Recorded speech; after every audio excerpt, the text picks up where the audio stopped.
Tim SAR gabungan temukan korban yang jatuh di Selat Capalulu.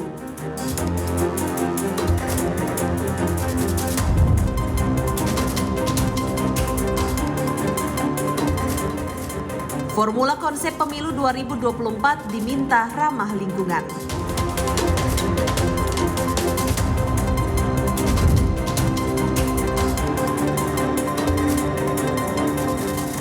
Sopir lintas Halmahera keluhkan jalan rusak di Desa Sukamaju.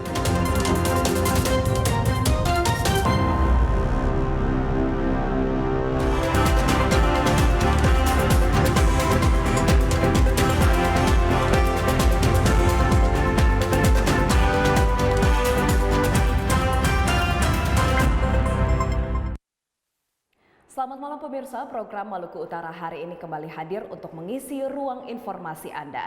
Edisi Kamis 11 Juli 2024, kali ini bersama saya Cetiza Lumingkewas. Beragam informasi sudah masuk ke redaksi kami dan inilah informasi selengkapnya dalam Maluku Utara hari ini.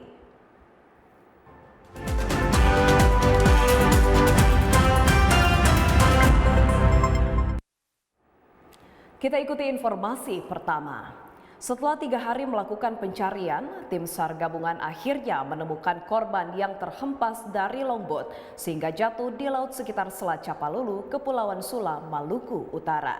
Korban diketahui bernama Ardin Pawa, asal Desa Pas Ipa, Mangoli Barat.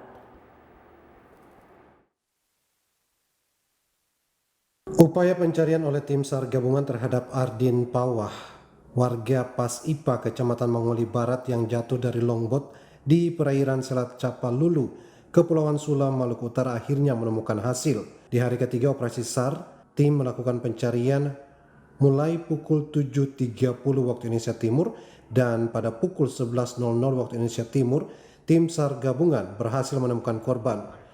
Korban ditemukan dalam kondisi meninggal dunia. Kepala Kantor SAR Ternate, Fatur Rahman mengatakan, selanjutnya korban dievakuasi ke atas RIP Basarnas dan dibawa menuju Desa Pas Ipa, Kecamatan Mangoli Barat, Kabupaten Kepulauan Sula.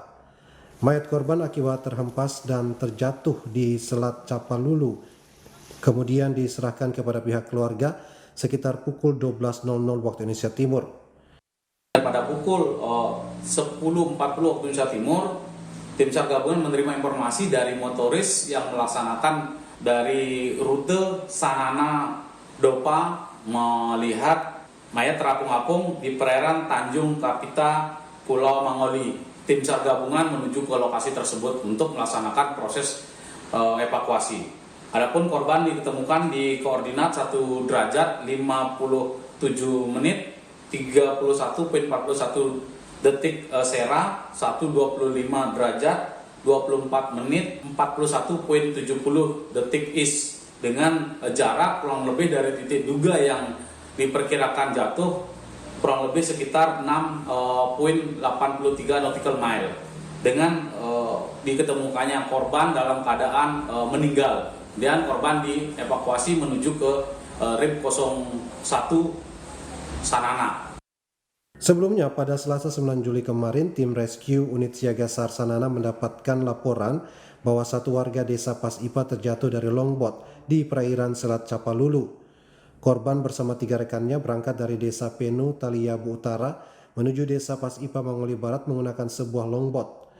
Sekitar pukul 22 waktu Indonesia Timur terjadi gelombang tinggi yang menghantam longboat tersebut sehingga mengakibatkan korban terjatuh ke laut. Dari Sofi Maluku Utara, Henry Nanlohi, Karol Komalik melaporkan. Badan Pengawas Pemilu Maluku Utara diminta membuat formula atau aturan bentuk kampanye yang mengarah pada konsep pemilu ramah lingkungan dalam pelaksanaan pemilu serentak 2024. Pemasangan alat sosialisasi dan peraga kampanye saat ini belum dilakukan dengan memperhatikan perlindungan fungsi lingkungan hidup secara baik. Untuk mendukung pemilu ramah lingkungan, beberapa akademisi berharap Badan Pengawasan Pemilihan Umum Maluku Utara dapat membuat formula atau aturan bentuk kampanye yang mengarah pada isu lingkungan bagi kontestan pemilu maupun para partai politik. Akademisi Universitas Negeri Manado Dr. Feli Ferol Waro dalam acara sosialisasi Bawaslu Republik Indonesia di Ternate menyatakan kampanye pemilu 2024 diharapkan tidak berkontribusi pada kerusakan lingkungan, terutama munculnya alat peraga sosialisasi atau alat peraga kampanye yang bisa menambah sampah di lingkungan masyarakat. Akademisi mendorong peran serta Bawaslu menawarkan regulasi-regulasi peraturan Bawaslu supaya dapat mendorong pemilu dilaksanakan secara sehat dan tentu ramah lingkungan. Meski begitu, masih banyak partai politik belum memasukkan lingkungan dalam visi misi mereka. Bahkan calon kandidat yang diusung, sementara penataan kota dan kebersihan lingkungan menjadi tugas bagi kandidat jika terpilih. Tapi banyak partai politik yang belum memasukkan lingkungan di visi misi mereka. Kalau partai politik saja tidak masukkan visi misi, apalagi calonnya. Nah, sementara kan sebenarnya penataan kota, lingkungan yang bersih, lingkungan yang sehat menjadi tugas para pimpinan partai politik yang kalau kemudian terpilih sebagai wakil-wakil rakyat. Saya untuk tingkatan lokal Ternate akan ada gerakan dari masyarakat yang mendorong para politisi, para calon-calon apalagi yang akan pilkada untuk kemudian memasukkan pengelolaan lingkungan sebagai bagian dari visi misi mereka memimpin Ternate maupun Maluku Utara. Dan kalau gerakan ini hadir dari Maluku Utara, dari Ternate sebagai provinsi kepulauan, saya kira bisa kemudian menjadi gaung nasional. Dan kalau ada kearifan lokal Maluku Utara dalam menjaga lingkungan, kenapa tidak ini juga menjadi bagian dalam proses-proses penyelenggaraan pemilu. Dari Maluku Utara, kontributor TVRI Ivan Gusti melaporkan. Pemerintah Provinsi Maluku Utara melakukan berbagai upaya guna menunjang pengetahuan, keterampilan, dan juga minat masyarakat Maluku Utara dalam bidang seni. Salah satunya dengan meningkatkan keahlian serta pengetahuan instruktur terkhusus dalam bidang seni dan budaya. Sebagai bentuk keseriusan khususnya bidang kebudayaan, Dinas Pendidikan dan Kebudayaan Provinsi Maluku Utara melakukan berbagai upaya untuk mempersiapkan dan mematangkan event tahunan Gita Bahana Nusantara. Mengingat kegiatan audisi Gita Bahana Nusantara yang digelar setiap tahun di Maluku Utara terkesan statis dan cenderung menurun. Hal ini dapat terlihat dari animo keterlibatan peserta dari 10 kabupaten kota semakin menurun tiap tahunnya. Diklat infrastruktur Gita Bahana Nusantara sangat penting dilakukan karena bertujuan untuk menganalisa sekaligus mendiskusikan apa penyebab kurangnya keterlibatan dari 10 kabupaten kota di Maluku Utara pada bidang seni suara. Kepala Bidang Kebudayaan Dinas Pendidikan dan Kebudayaan Provinsi Maluku Utara Darwin Ar-Rahman mengatakan sedikitnya peserta yang terlibat dalam Gita Bahana Nusantara bisa jadi karena kurangnya sumber daya manusia seperti kekurangan tenaga pelatih. Karena siapapun yang terlibat dalam Gita Bahana Nusantara bukan hanya vokal yang diutamakan, tetapi harus memiliki kemampuan teknik untuk bernyanyi terkhusus dalam paduan suara. Kegiatan Gita Bahana Nusantara ini adalah satu kegiatan yang dilakukan pada setiap tahun. Animo Provinsi Maluku Utara, kabupaten kota dalam mengikuti kegiatan ini setiap tahun itu statis dan cenderung menurun. Artinya kegiatan audisi Gita Bahana Nusantara ini hanya diikuti oleh Kabupaten Halmahera Utara, Kota Ternate, Halmahera Barat, dan Kota Tidore Kepulauan. Tahun ini itu yang ikut hanya 3, menggagas Dinas Pendidikan dan Kebudayaan Provinsi Maluku Utara menggagas kegiatan ini guna agar supaya tahun depan ada keterwakilan dari 10 kabupaten kota. Sementara itu hadir dalam pembukaan diklat instruktur Gita Bahana Nusantara Provinsi Maluku Utara, pelatih paduan suara Gita Bahana Nusantara Kementerian Pendidikan dan Kebudayaan Julius Istarto. Istarto mengungkapkan bahwa kegiatan ini sangat penting di mana para instruktur dari 10 kabupaten kota di Maluku Utara akan mendapatkan materi tentang bagaimana memadukan suara serta teknik penyajian paduan suara. Harapan kami saya mengajak dan menggugah generasi muda Provinsi Maluku Utara untuk ikut dapat terlibat secara langsung di dalam kegiatan ini dengan cara mengikuti audisi. Saya mengajak seluruh generasi muda yang ada di Maluku Utara, ayo ikut program audisi Kita Bahana Nusantara yang setiap tahun akan dilakukan, dan tentunya dinas terkait akan melakukan program-program berkesinambungan supaya akan muncul bibit-bibit yang bagus dari Provinsi Maluku Utara dalam wadah paduan suara Kita Bahana Nusantara. Diharapkan kegiatan pelatihan yang di dalamnya ada diskusi belajar, juga pembinaan para peserta yang adalah instruktur GBN di masing-masing kabupaten kota agar meningkatkan kemampuan supaya nantinya dapat mewakilkan 4 orang peserta dari setiap kota dan kabupaten untuk mengikuti audisi pada tingkat provinsi. Dari Sofifi Maluku Utara, Henry Nanlohi, Najib bin Umar melaporkan.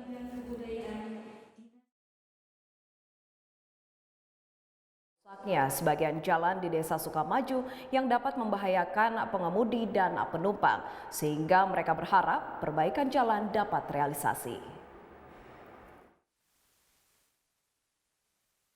Para sopir damri lintas Halmahera mengeluhkan terkait sebagian jalan di wilayah Maluku Utara yang rusak. Hal ini sangat mengganggu para sopir saat mengantar penumpang, terutama saat melintas antar kabupaten. Salah satunya jalan di Desa Sukamaju, Kecamatan Tobelo Barat, Kabupaten Halmahera Utara yang perlu menjadi perhatian.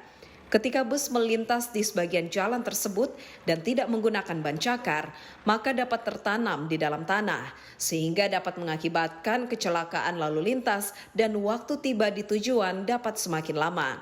Para sopir berharap pemangku kepentingan terkait dapat melakukan perbaikan jalan rusak agar memperlancar produktivitas warga dan meminimalisasi adanya laka lantas. Kami sebagai pengemudi, pimpinan baru, memberikan motivasi untuk kami sebagai pengemudi Halmahera untuk meningkatkan pelayanan masyarakat di Maluku Utara. Bila perlu, seluruh armada yang berada di Maluku Utara ini harus, setiap desa harus merasakannya seperti yang di desa-desa lain di Maluku Utara, terutama di daerah-daerah pelosok banyak membutuhkan damri, cuma armadanya terbatas. Harus seluruh pelosok-pelosok yang bisa damri masuk, harus ada pelayanan masyarakat yang membutuhkan. Suka duka pengemudi damri khususnya di lapangan seperti kami ini banyak sekali. Rute-rute yang kami lalui itu perintis, ada kampungnya jauh-jauh, jalannya memang rawan sekali. Jalannya itu kalau bisa untuk pemerintah tolong diperhatikan di bagian-bagian perintis. Karena jalan itu menghubungkan antara desa satu dan desa lainnya. Itu sangat penting. Kalau semua rata-rata kalau perintis jalannya memang perlu perbaikan. Apalagi jembatan. Jembatan kami melalui jembatan itu jembatan kayu yang sangat rawan sekali. Para sopir berharap selain perbaikan jalan, namun revitalisasi armada bus perlu dilakukan agar meningkatkan keamanan dan kenyamanan para penumpang lintas Halmahera. Tim Liputan TVRI Maluku Utara melaporkan. Sementara itu pemirsa, layanan damri sebagai industri angkutan umum di Indonesia memiliki peranan penting dalam meningkatkan konektivitas dan pembangunan daerah. Lalu seperti apa eksistensinya saat ini di Provinsi Maluku Utara? Selengkapnya akan kami hadirkan dalam segmen dialog yang telah kami rekam bersama dengan General Manager Damri Cabang Halmahera berikut ini. Pemirsa, saat ini Anda menyaksikan dialog dalam program Maluku Utara hari ini. Dan kali ini kami akan membahas topik menarik, yakni peran Damri Perintis untuk pembangunan berkelanjutan di daerah. Pemirsa, Damri Perintis merupakan layanan angkutan untuk melayani beberapa rute yang ada di pelosok negeri, termasuk di daerah 3T. Maka tak heran bahwa Damri Perintis memiliki peranan penting dalam keberlanjutan pembangunan yang ada di daerah dan disebut sebagai agent of Development atau agen pembangunan di daerah. Nah, khususnya di Provinsi Maluku Utara. Nah, lalu seperti apa peranannya tentunya di Provinsi Maluku Utara dan ada berapa armada yang disiapkan melalui jasa transportasi? Saat ini kita akan membahasnya bersama dengan General Manager Damri Cabang Halmahera yakni Bapak Sunar. Baik, salam jumpa Pak Sunar. Salam jumpa. Bunda. Bagaimana kabarnya hari ini, Pak? Sehat, alhamdulillah. Baik, sehat ya Pak ya. Sebelumnya tentunya kami mengucapkan terima kasih telah meluangkan waktu bersama TVRI Stasiun Maluku Utara untuk bisa berbincang-bincang maupun juga membagikan informasi menarik kepada pemirsa. Baik terkait dengan operasional maupun juga pelayanan yang diterapkan oleh Damri Perintis khususnya di Provinsi Maluku Utara, sejauh ini bagaimana Pak peranannya di provinsi ini? Baik, terima kasih.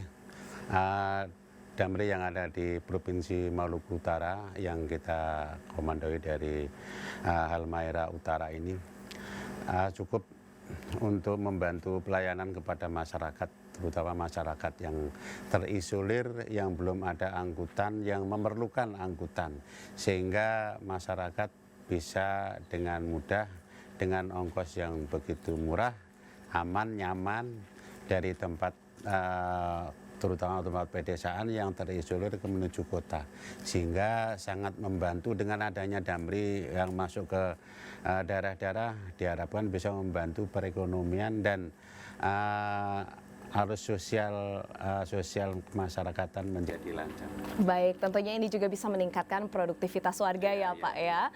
Baik, nah selanjutnya dari sisi operasional ada berapa armada yang disiapkan? Lalu rutenya untuk di Provinsi Maluku Utara ke arah mana saja Pak?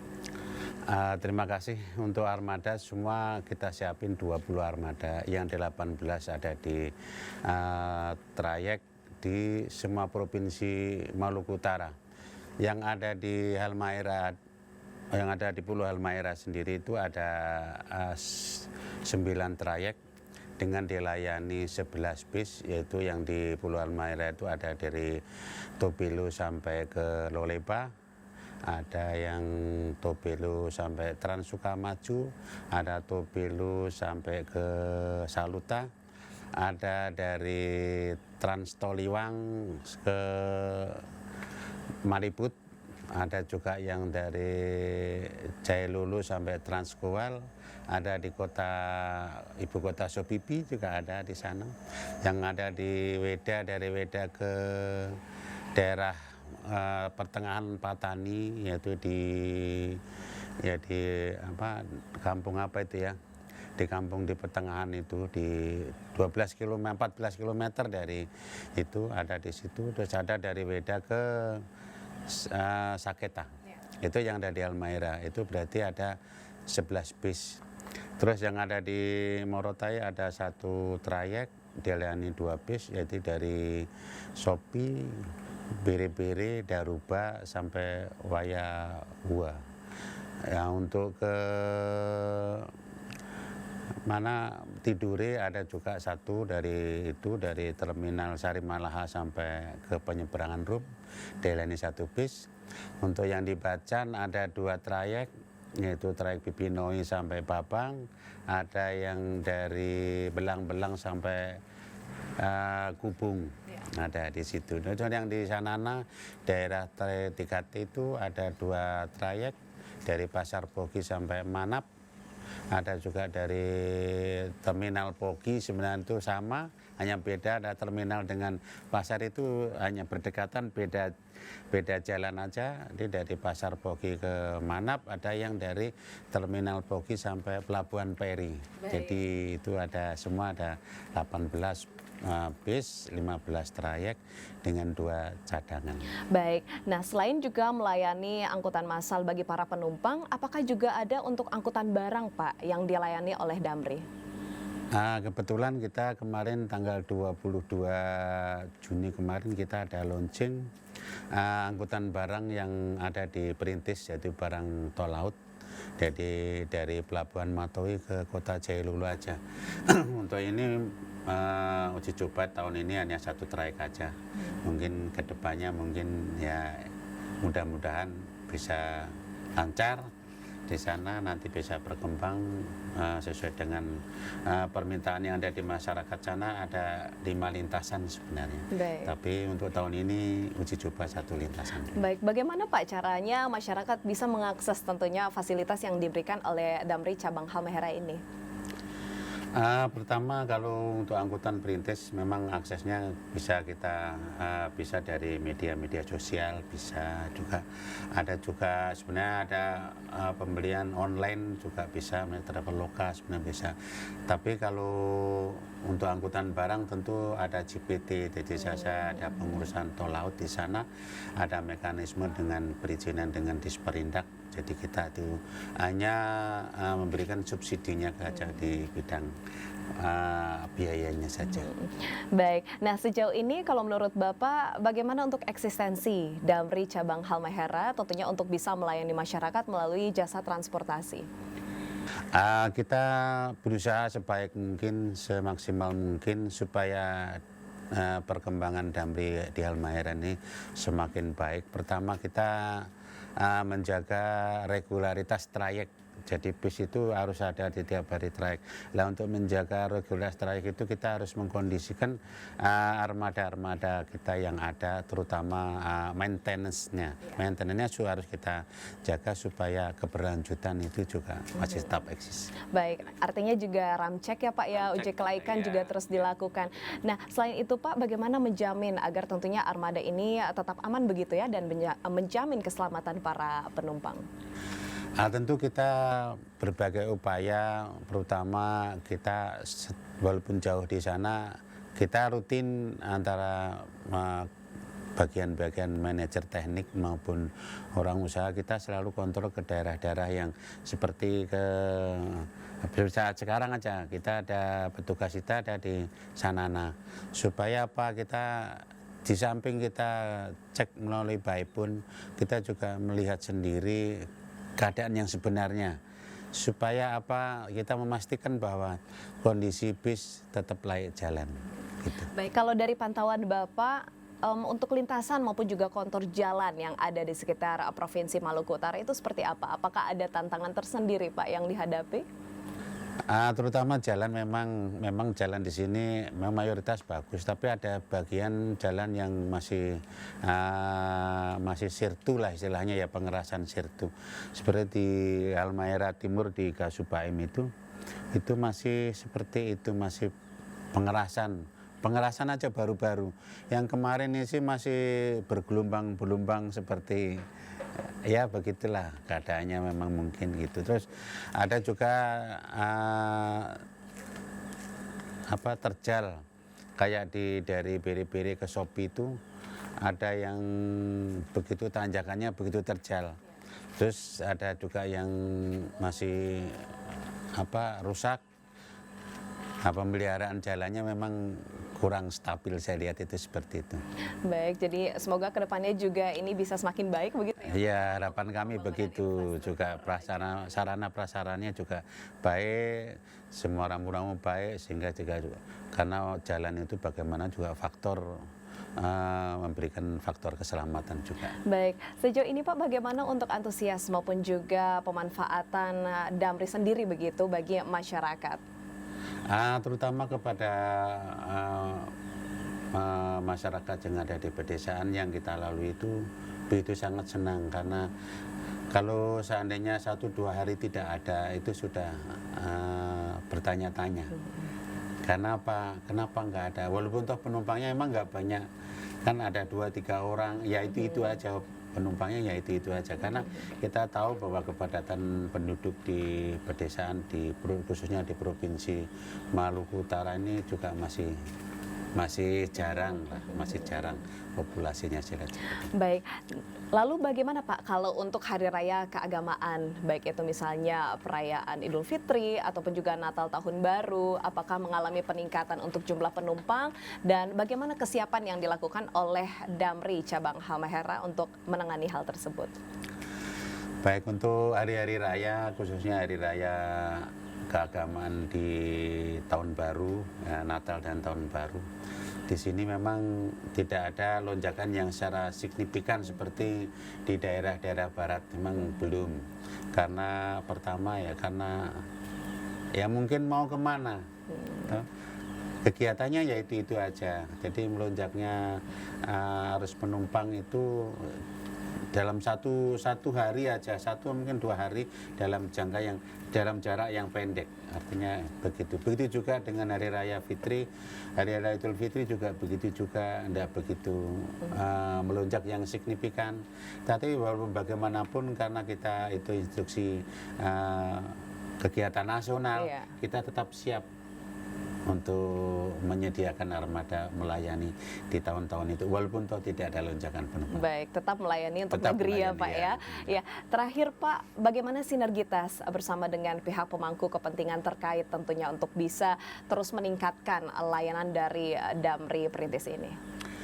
Ya, kita sebagai BUMN yang ada di daerah tentunya kita tetap harus dengan pemerintah daerah ya selalu kita komunikasi dengan baik, karena bagaimanapun datangnya Damri yang ada di Provinsi Maluku Utara ini khususnya itu karena juga peran daripada pemerintah daerah, karena pemerintah daerah meminta supaya dibuka, supaya dilayani Damri karena belum ada angkutan yang melayani kepada jalur-jalur itu.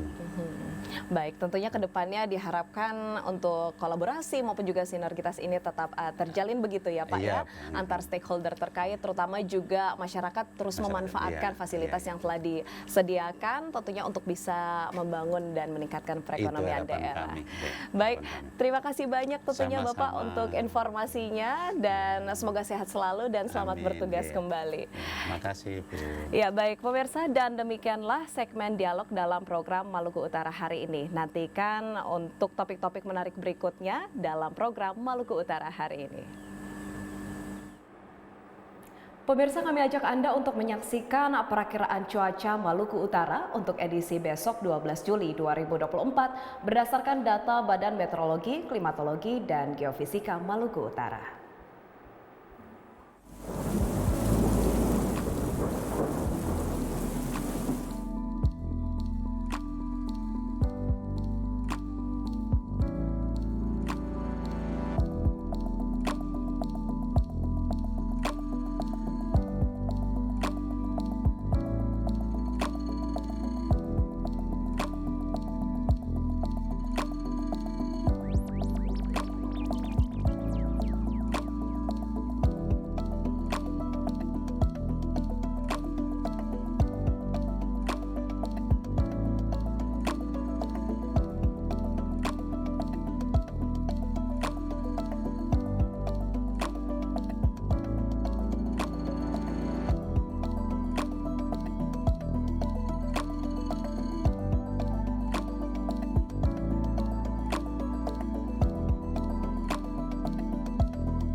Informasi tadi sekaligus menutup jumpa kita dalam Maluku Utara hari ini.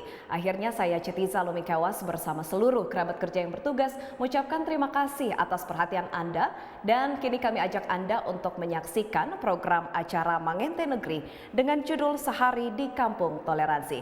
Selamat malam dan sampai jumpa.